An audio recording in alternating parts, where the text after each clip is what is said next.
দেখতে এসছে অমিত শাহ আসছে স্বরাষ্ট্রমন্ত্রী, কতটা ভোকাল টনিক হিসাবে কাজ করবে এই আশাটা কর্মী সম্মেলন নিয়ে?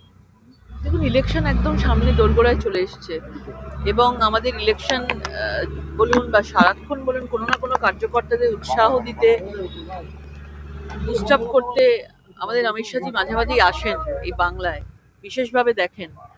এবং এবারেও আমাদের এই বিভাগ আছে, 4টি জেলা নিয়ে আমাদের এই কার্যকর্তার সম্মেলন আছে এবং সেই সম্মেলনে সবাই আসবে এবং সব কার্যকর্তারা উৎসুক হয়ে বসে আছে যে অমিত শাহজি কি বলবেন, এবং আমরাও সবাই বসে আছি। কি বলবেন, কি মনে হচ্ছে, কি সাংগঠনিক কি মন্ত্র দেবেন? সংগঠনে তো প্রচুর সবাই কাজ করে যাচ্ছে আমাদের, মানে লাস্ট তৃণমূল সরকারকে অন্যায়ের বিরুদ্ধে যে প্রতিবাদ ভারতীয় জনতা পার্টি করেছে, রাস্তায় নেমে করেছে, 365 দিন কাজ করেছে এবং এখনো করে যাচ্ছে।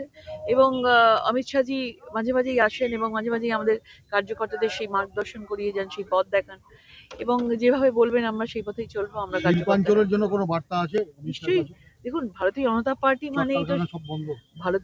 পার্টি মানেই তো ইন্ডাস্ট্রি। আপনি গুজরাট দেখুন, আপনি উত্তরপ্রদেশ দেখুন, আজকে বিহার দেখুন, বিহার জেতার পরে বিহারের কত পরিবর্তন এসেছে, মধ্যপ্রদেশ দেখুন। তো আমাদের বাংলাতেও সেটা করতে চাইছেন এবং আমাদের এই ব্যারাকপুর বলুন, এই দিক শিল্পাঞ্চলগুলো বলুন, তো একদম তো একটার পর একটা ইন্ডাস্ট্রি বন্ধ হয়ে গেছে, জুট কারখানাগুলো বন্ধ হয়ে গেছে, কলকারখানাগুলো পুরো বন্ধ হয়ে গেছে। কত কর্মী সমাবেশ হতে পারে? ইউনিয়নবাজি থেকে শুরু করে বিভিন্ন ধরনের রাজনৈতিকভাবে তাদেরকে, মানে তাদের আজকে কাজ নেই।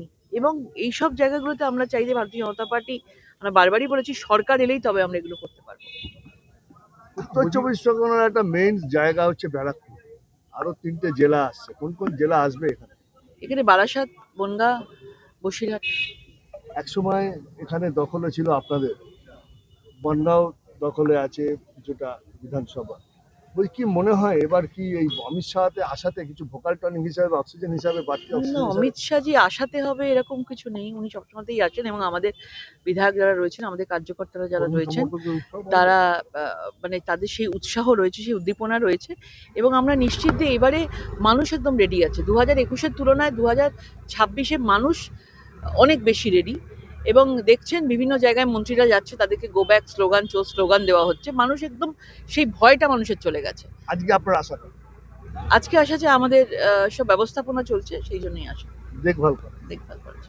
আরেকটা কোশ্চেন আছে, 1 তারিখে মমতা ব্যানার্জি আর অভিষেক ব্যানার্জি দিল্লি যাচ্ছে মুখ্য নির্বাচন